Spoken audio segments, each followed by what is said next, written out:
Olá, pessoal. Meu nome é Gabriel, faço parte do grupo de práticas de saúde baseadas em evidências da Residência de Pediatria do Hospital Infantil João Paulo II. Nessa apresentação, iremos falar sobre a abordagem GRADE para criar e interpretar recomendações clínicas a partir de evidências sobre testes diagnósticos. Declaro que não tenho conflito de interesses e não recebo nenhum tipo de financiamento da indústria ou de empresas que possam ser eventualmente citadas nessa aula.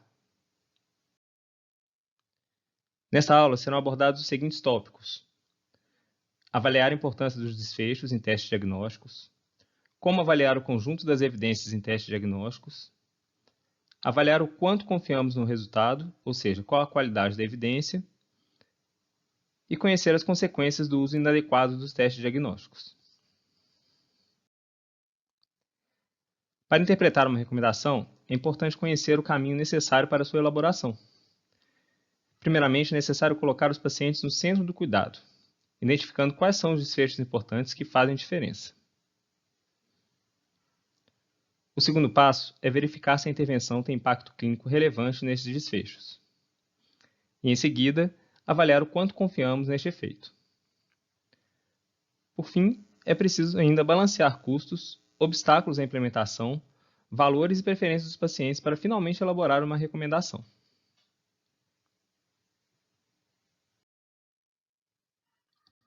Para o primeiro passo, identificar os desfechos importantes. É preciso fazer uma boa pergunta pico. E é preciso perguntar: testar para quê? Qual a importância dos desfechos, tanto para benefícios quanto para efeitos adversos? Eles realmente são importantes para os pacientes?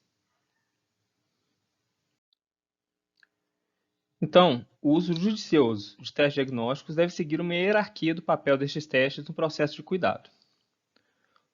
O primeiro critério é avaliar se o teste é razoavelmente acurado, ou seja, se ele é capaz de separar as pessoas doentes das não doentes. Em seguida, precisamos saber se este teste é capaz de alterar o diagnóstico, ou seja, se é possível chegar ao diagnóstico sem ele.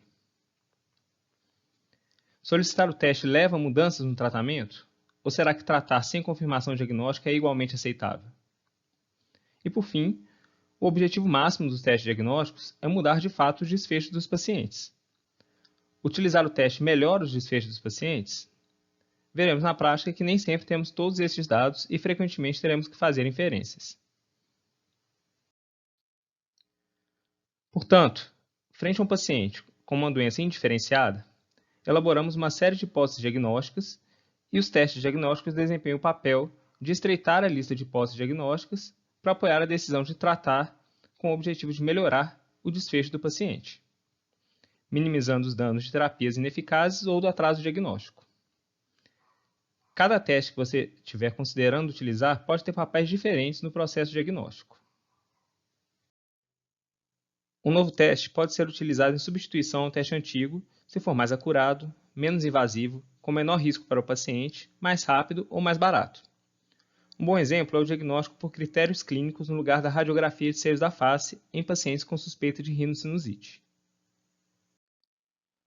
Um teste pode servir de triagem, ou seja, ser realizado antes de outros testes. Geralmente esses testes são mais simples ou mais baratos e podem ser bons para excluir a doença, sendo necessário um teste de maior especificidade para confirmar o diagnóstico. Por exemplo, o teste do coraçãozinho tem um bom valor preditivo negativo para cardiopatias congênitas críticas, mas, quando está alterado, necessita de uma ecocardiografia para confirmação diagnóstica. Um teste pode ser aditivo ou confirmatório, ou seja, colocando-se ao fim da estratégia diagnóstica. Este exame geralmente é mais complexo ou caro, mas com certeza mais acurado e definidor da doença. No mesmo exemplo da triagem de cardiopatias congênitas, a ecocardiografia é um exame muito acurado e confirmatório, mas é mais complexo e mais caro, sendo um bom teste aditivo. Um teste pode ser utilizado em paralelo com outro, ou seja, solicitado ao mesmo tempo.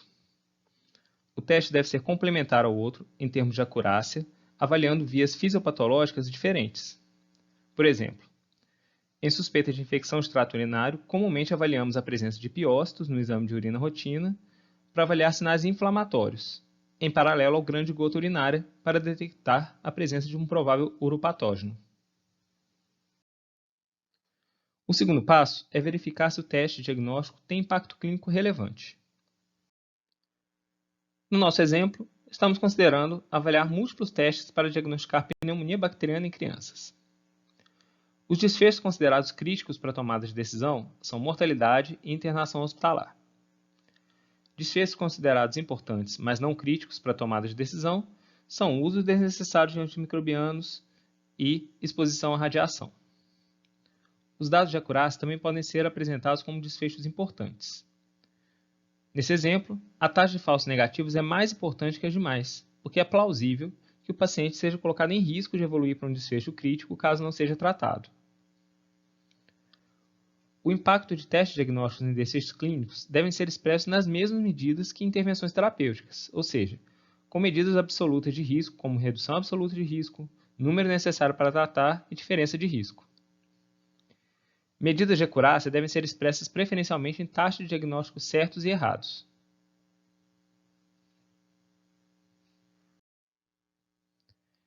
Eu posso confiar nas evidências nas suas estimativas de efeitos? Então precisamos avaliar o quanto confiamos neste efeito, e esse é o terceiro passo na nossa recomendação. Para realizar uma recomendação sobre testes diagnósticos, é necessário avaliar o conjunto das evidências através de uma revisão sistemática. Para avaliar desfechos clínicos, são necessários ensaios clínicos randomizados e coortes. Para avaliar a acurácia, os estudos de melhor qualidade são as coortes diagnósticas, ou estudos transversais.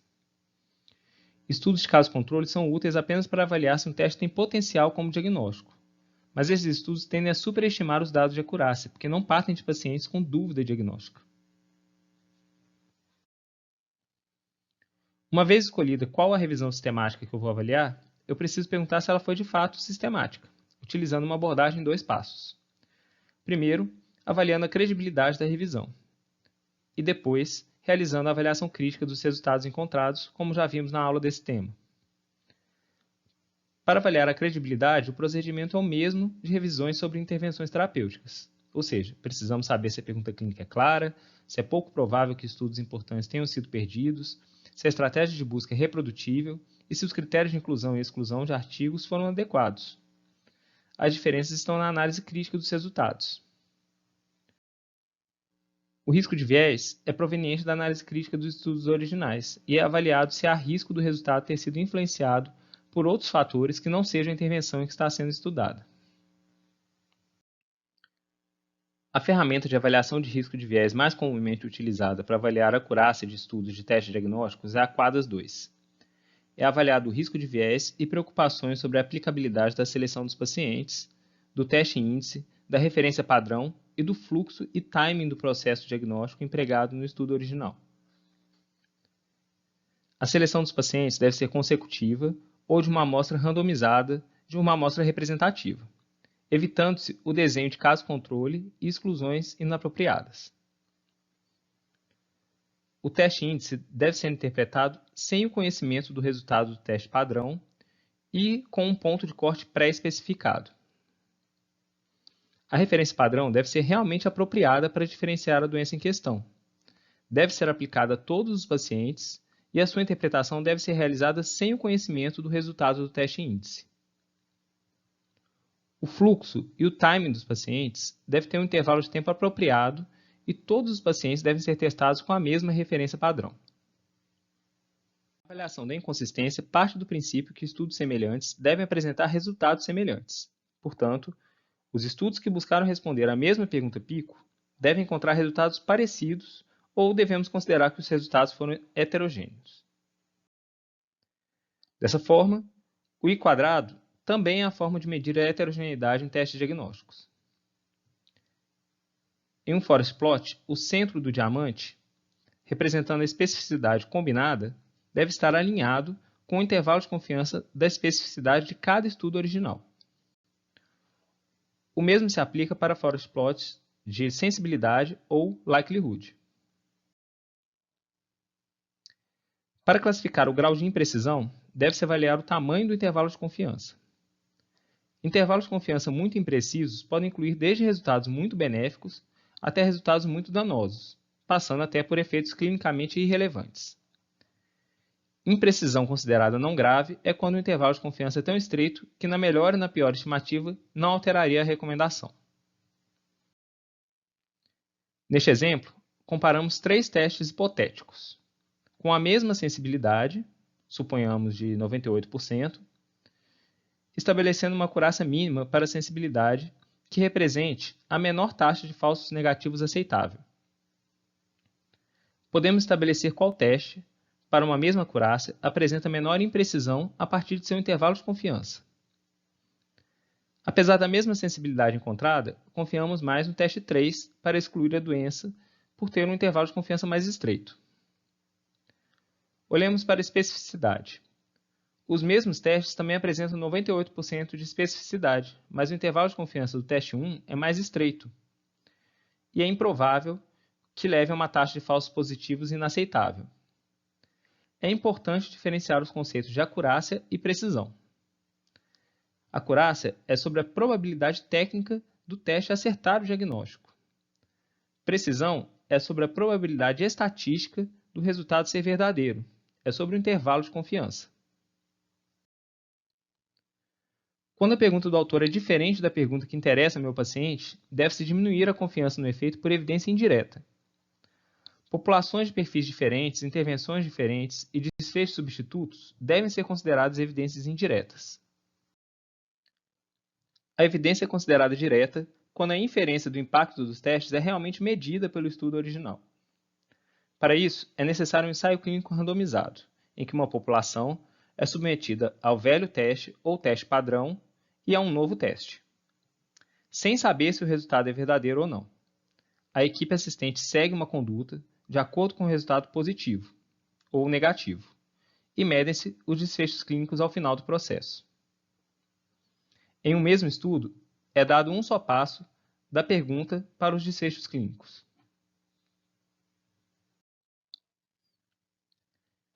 Em estudos de acurácia, os desfechos medidos são apenas os resultados certos e errados. Apenas podemos supor qual seria o manejo dos pacientes de acordo com o resultado e inferir a partir disso qual seria o provável desfecho clínico.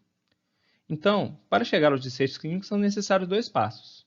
O passo do estudo, partindo da pergunta para a acurácia, e o segundo passo por quem leu o estudo, que é da acurácia para os desfechos. Por isso, estudos de acurácia são considerados evidência indireta, porque só conseguimos estimar o impacto clínico através de um exercício de inferência. Estudos pequenos e com resultados negativos têm menos chance de serem submetidos e publicados, e quando há viés de publicação, deve-se rebaixar a confiança no conjunto das evidências. O gráfico de funil apresenta no eixo X o logaritmo do resultado. No nosso exemplo, o log da chance de acertar o diagnóstico. Dessa forma, à esquerda do zero estão os estudos contrários ao teste, e à direita do zero, os estudos favoráveis ao teste. No eixo Y, está o tamanho do desvio padrão de cada estudo em escala logarítmica. Quanto maior a amostra e taxa de eventos de cada estudo, menor o desvio padrão. Dessa forma, estudos maiores estão mais próximos do zero, por isso mais distantes do eixo X. A linha vertical representa o resultado combinado da meta-análise. Cada ponto no gráfico representa o resultado de um estudo original.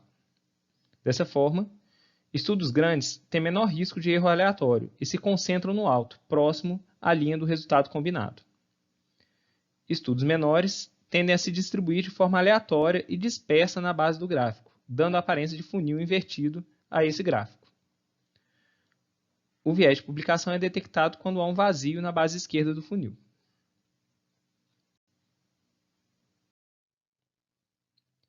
Para avaliar a qualidade da evidência em testes diagnósticos, em que é avaliado o impacto em desfechos clínicos, deve-se proceder da mesma forma que evidências de terapia e dano.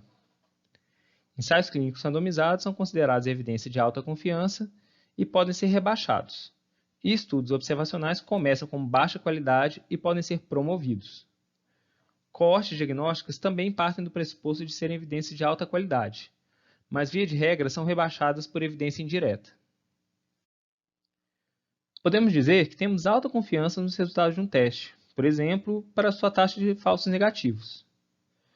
Porém, para fazer uma recomendação a favor da sua realização, precisamos inferir o que aconteceria com o paciente com este resultado.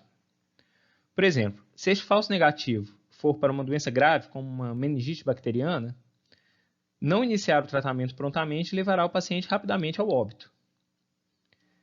Nesse caso, podemos rebaixar apenas um nível da qualidade por evidência indireta, para recomendar a realização do teste.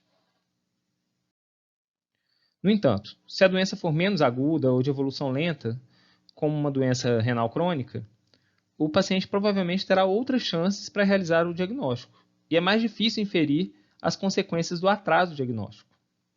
Neste caso, podemos rebaixar em 2 níveis por evidência indireta. Por isso, você pode dizer que tem alta confiança na acurácia de um teste, mas ao fazer uma recomendação a favor de um teste, deve rebaixar a confiança por evidência indireta se não houver dados de impacto em desfechos clínicos. Essas informações podem ser encontradas em revisões sistemáticas e guidelines na tabela de sumário de achados. Para desfechos clínicos, a tabela não difere de estudos de terapia e dano, com seus resultados expressos em diferença de risco com a realização do teste. Já para estudos em que apenas a acurácia foi avaliada, a tabela SOF apresenta outra configuração. A pergunta PICO, no título, contém o teste e a apresentação clínica da população com dúvida diagnóstica. Os dados relativos de sensibilidade e especificidade estão no alto da tabela. E a partir da prevalência comumente encontrada da doença nesse perfil de pacientes, é apresentada a taxa de verdadeiros e falsos positivos e negativos a cada 100 ou 1.000 pacientes testados, com seus intervalos de confiança. A confiança na evidência é classificada sem inferir os desfechos clínicos. E pode-se destacar qual destes resultados é o desfecho de acurácia mais importante para a escolha do teste.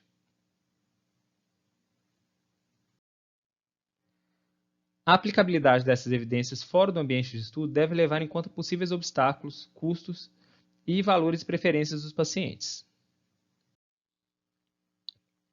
Até aqui, você já avaliou se o teste tem uma boa relação de risco-benefício para o paciente e se você confia nessa estimativa. Mas só as evidências não bastam para realizar uma boa recomendação. É preciso verificar a aplicabilidade local. Para isso, é preciso se perguntar: os pacientes se sentem seguros com relação a efeitos colaterais, valorizando a importância do benefício? Não há dificuldades práticas na realização do teste? Não há necessidade de competências complexas ou ainda deficientes nos profissionais? Não necessita de utilização de procedimentos de alta complexidade ou insumos pouco disponíveis? O teste é de baixo custo ou pode levar a uma redução de custo em relação ao tratamento habitual? Uma vez realizada uma recomendação, como devemos utilizá-la? A recomendação pode ser favorável ou contrária à realização do teste e pode ser forte, indicando que a recomendação deve ser seguida para todos ou quase todos os pacientes, ou uma recomendação fraca, em que a conduta deve ser individualizada e a decisão compartilhada. E qual a importância disso tudo? Realizar testes desnecessários pode levar a várias consequências. Quanto mais vezes um teste é realizado, mais chance de um resultado falso, especialmente os resultados falsos positivos, que podem levar a um efeito cascata, levando a mais testes e a tratamentos desnecessários e expor os pacientes aos danos deste tratamento. Testes inúteis levam ao aumento dos custos dos cuidados em saúde e agravam a inflação médica. Os pacientes também ficam expostos ao sobrediagnóstico, que é uma situação em que o resultado do teste é um verdadeiro positivo, mas para uma doença que não causaria dano. Por exemplo, qual seria a chance de reduzir um colesterol elevado, mudar a sobrevida de uma criança saudável de 10 anos de idade?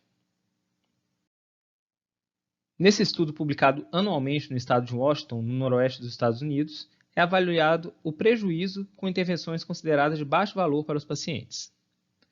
Nessa análise, 53% dos exames de imagem para avaliar causas de cefaleia são considerados um desperdício, levando a um gasto desnecessário de quase 7 milhões de dólares por ano.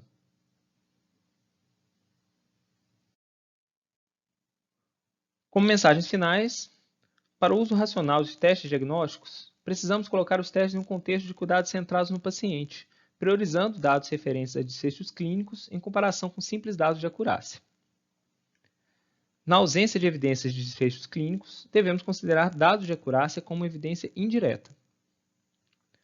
O uso indiscriminado de testes diagnósticos pode levar a danos aos pacientes e aumento dos custos dos cuidados de saúde, e também ao sobrediagnóstico.